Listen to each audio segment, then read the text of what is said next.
Un saludo cordial para todos. El día de hoy vamos a hablar acerca de la regulación cardiovascular. Les habla Hernán Darío Delgado Rico, su profesor. Continuamos ahora con los mecanismos neurales que comprenden a los vasoreceptores. Esta serie de reflejos son el principal mecanismo regulador tanto para el gasto cardíaco como para la presión arterial.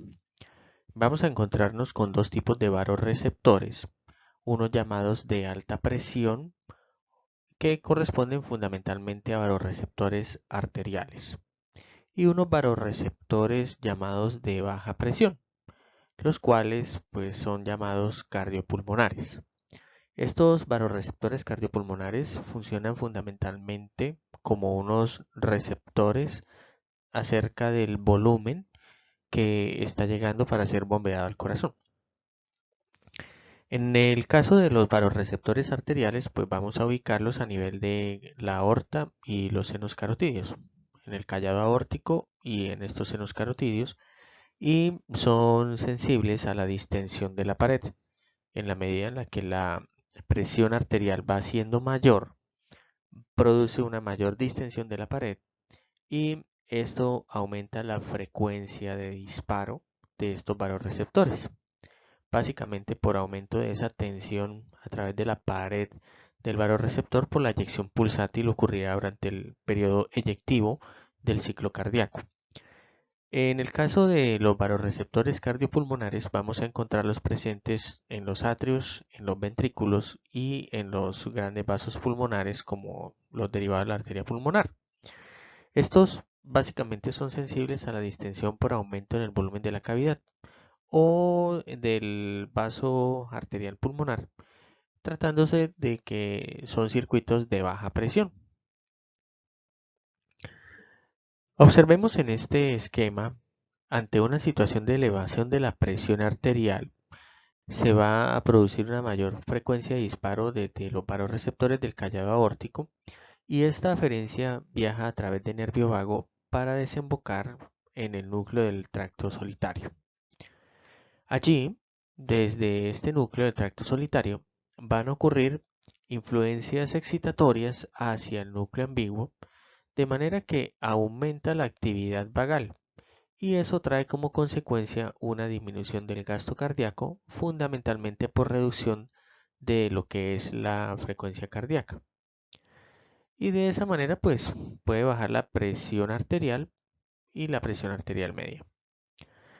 Por otra parte, esa elevación de la presión arterial va a ocasionar sobre los receptores de presión del seno carotídeo una mayor frecuencia de disparo que es enviada a través del nervio glosofaringeo hacia el núcleo del tracto solitario y este genera unas influencias inhibitorias a nivel del núcleo ventrolateral rostral.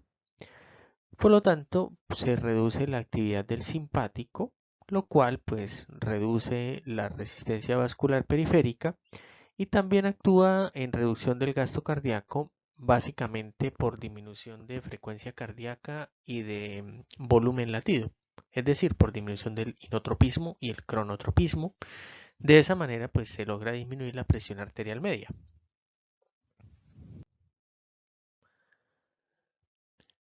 Aquí podemos observar en este esquema cómo diferentes aferencias van a estar llegando hacia el núcleo del tracto solitario. Entonces, por un lado, vasoreceptores carotídeos y aórticos de alta presión y vasoreceptores cardiopulmonares de baja presión, sumado a aferencias renales, aferencias musculares y la señal que nos envían los quimiorreceptores periféricos. Todo esto pues básicamente va a ir a modificar a nivel de lo que es la médula oblongada, a nivel de la porción caudal y ventrolateral, para actuar de manera significativa en un aumento de la eferencia parasimpática y producir una menor frecuencia de disparo a nivel de nodo sinusal en el corazón. Y a su vez, desde esta médula ventrolateral caudal se va a producir una influencia sobre la médula ventrolateral rostral. Y de esta manera, pues, se va a disminuir la eferencia simpática hacia el corazón, el músculo lisovascular, el riñón y la médula suprarrenal. Los reflejos de los baroreceptores tienen unas características muy significativas. Primero que todo, son tremendamente sensibles a los cambios de presión, por más mínimos que sean. Una variación de una milésima de milímetro de mercurio cambia el patrón de disparo de estos baroreceptores, que son una primera línea de defensa para mantener estable la presión arterial, bien sea para corregir los aumentos o las disminuciones de esta. Y no van a generar un aumento de la resistencia vascular periférica en el sistema nervioso central o en el corazón en situaciones de hipotensión, cosa contraria que sí va a ocurrir con la de redistribución del flujo cutáneo en situaciones de hipotensión.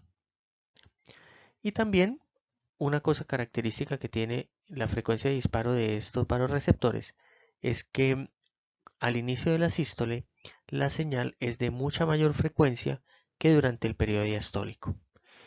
Em, Esos cambios en la presión de pulso diferencial generan estos cambios de señal o disparan estos cambios de señal, así no cambia la presión arterial media, y eso lo podemos evidenciar en esta gráfica, en donde en la parte superior observamos cómo es esa presión a nivel de la aorta.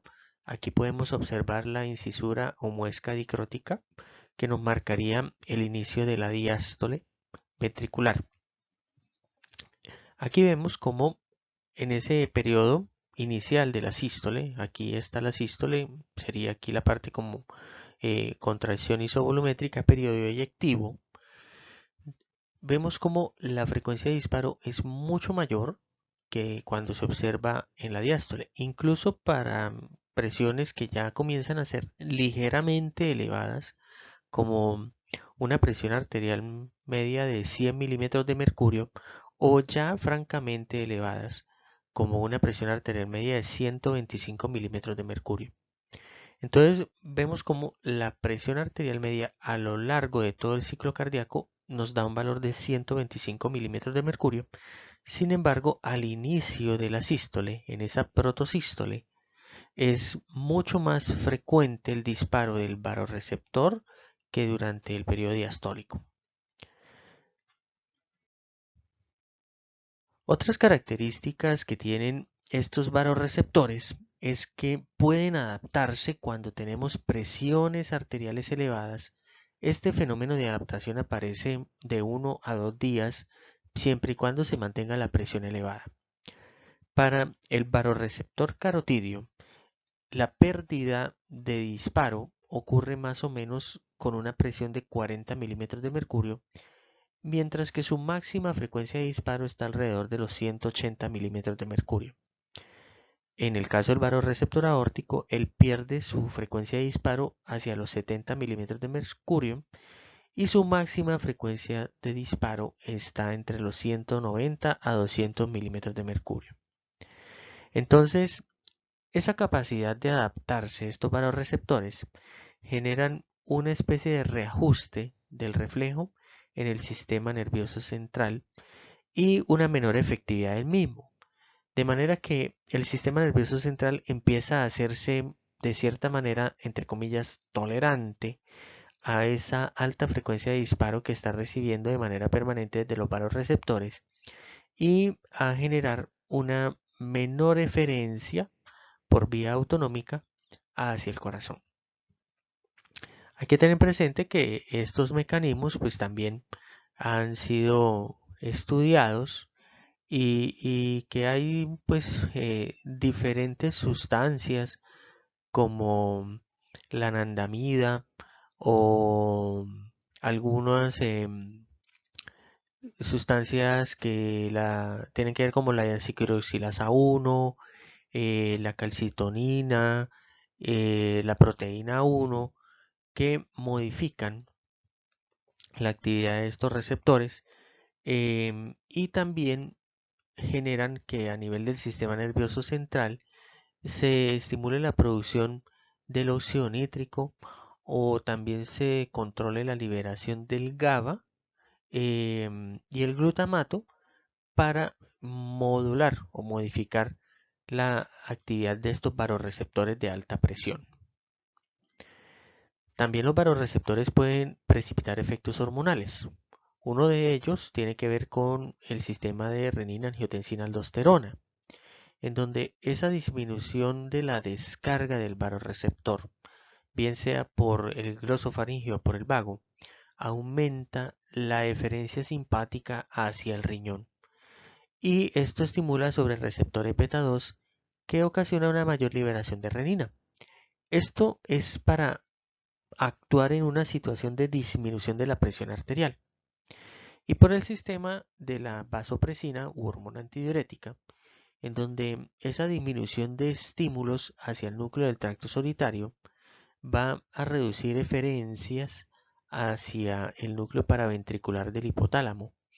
Y esto tiene como consecuencia un aumento de la secreción de la ADH en la neurohipófisis. Entonces, podemos observar en este gráfico de Bessie-Taylor cómo esa disminución de la presión arterial o el aumento de la presión arterial va a tener una influencia sobre los vasoreceptores. En el caso de que se aumente la presión arterial y haya un mayor estiramiento del vasoreceptor y un incremento en la velocidad de disparo de este vasoreceptor, va a generarme un fenómeno de disminución de la actividad simpática y un aumento del parasimpático. Esto ocurre a nivel de médula oblongada. La actividad parasimpática, pues fundamentalmente tiene efecto a través de la mayor liberación de acetilcolina que actúa sobre los receptores muscarínicos de tipo M2 a nivel de los miocardiocitos y esto ocasiona una disminución de la frecuencia cardíaca. Esto pues evidentemente se conecta con una disminución del gasto cardíaco y al disminuir el gasto cardíaco vamos a poder disminuir la presión arterial sin modificar el otro factor que es la resistencia vascular periférica. Por el lado de la disminución de la actividad simpática vamos a observar que hay muchos más efectos y todos conectan hacia una reducción de la presión arterial. Por una parte, pues vamos a tener una menor activación sobre los receptores alfa-1 adrenérgicos, lo cual disminuye la resistencia vascular sistémica y disminuye esa facilidad con la que va a poder retornar sangre al corazón debido a la disminución del tono venoso. Al disminuir la precarga, pues vamos a disminuir esa sangre que va a aportar para el volumen de fin de diástole que por mecanismo de Franz-Starling se correlacionaría con un menor volumen de fin de sístole. De manera que vamos a poder disminuir el gasto cardíaco y de esa forma disminuimos la presión arterial sumado a la disminución de la resistencia vascular periférica.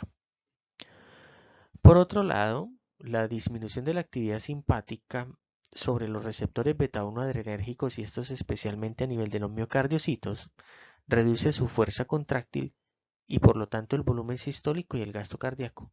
A su vez que también están disminuyendo la frecuencia cardíaca y esto de manera más significativa reducirá el gasto cardíaco. Entonces, esa disminución del cronotropismo y del inotropismo cardíaco van a ocasionar una disminución de la presión arterial.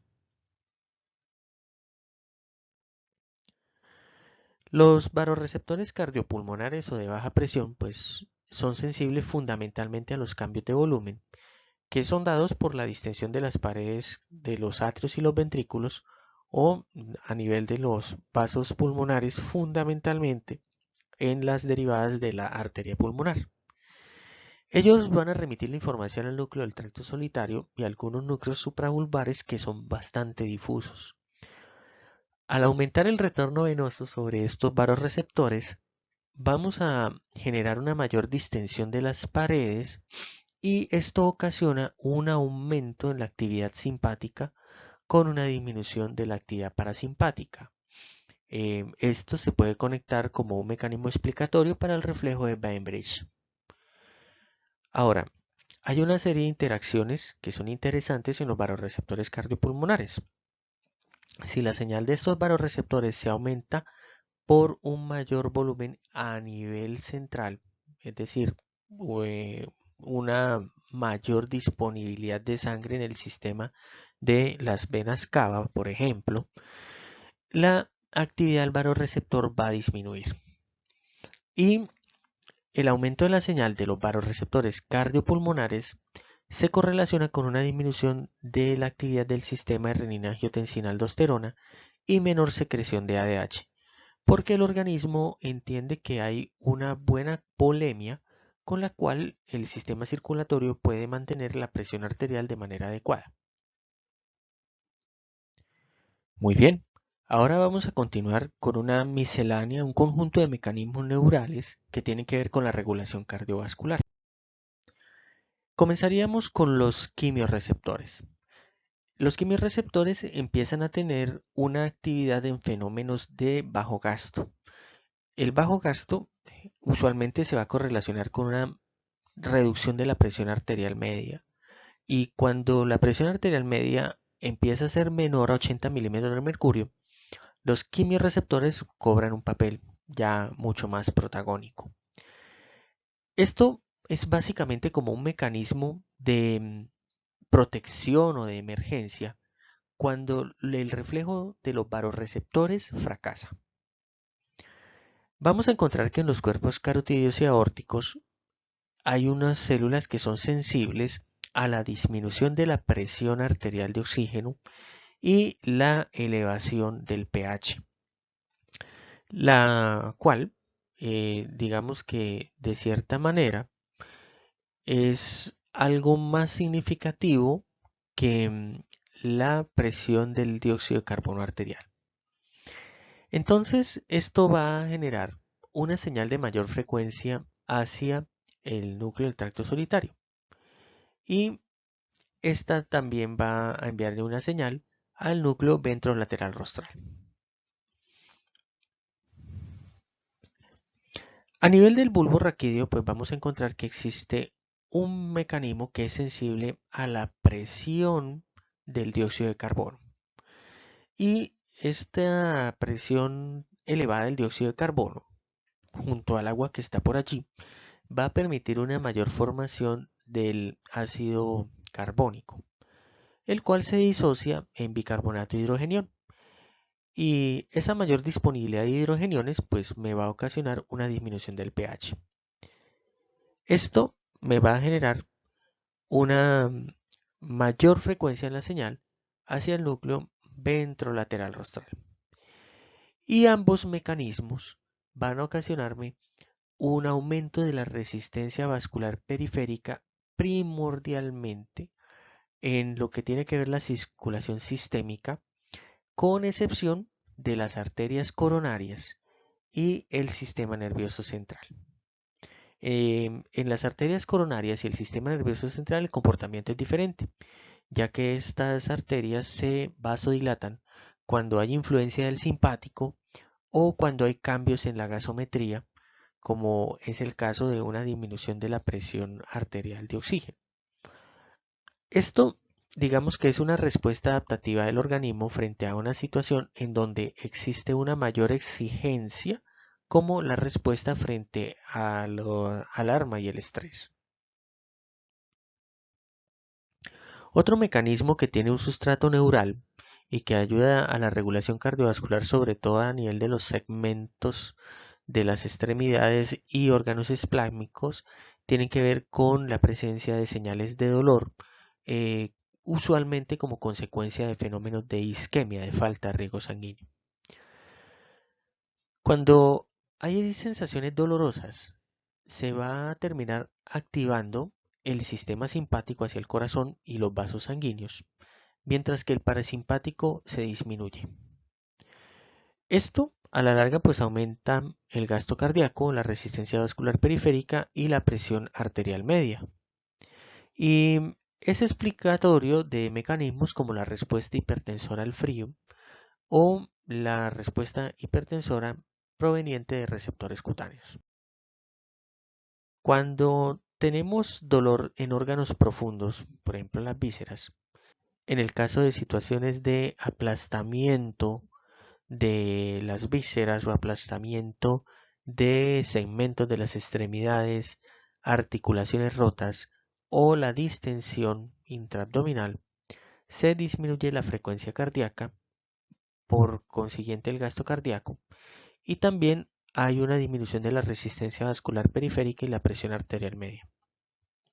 Y estos son mecanismos que están ayudando a explicar, ¿sí?, en el aporte que ellos tienen en la ocurrencia de hipotensión en situaciones de choque. Otro hallazgo documentado es la isquemia del miocardio posterior inferior, que ocasiona bradicardia por un aumento de la actividad parasimpática, y también va a ocasionar una hipotensión por disminución de la acción del simpático como un mecanismo reflejo frente a esta situación de la isquemia del miocardio posterior inferior. Y esto explica también por qué desde el punto de vista farmacológico, en la parte de manejo de dolor, pues se prefiere otro tipo de sustancias que no generan una disminución significativa del inotropismo y el cronotropismo cardíaco. Para los casos restantes del evento coronario agudo, en cuanto al manejo del dolor, se pueden utilizar fármacos que pueden tener un efecto reductor ligero sobre ino y cronotropismo cardíaco.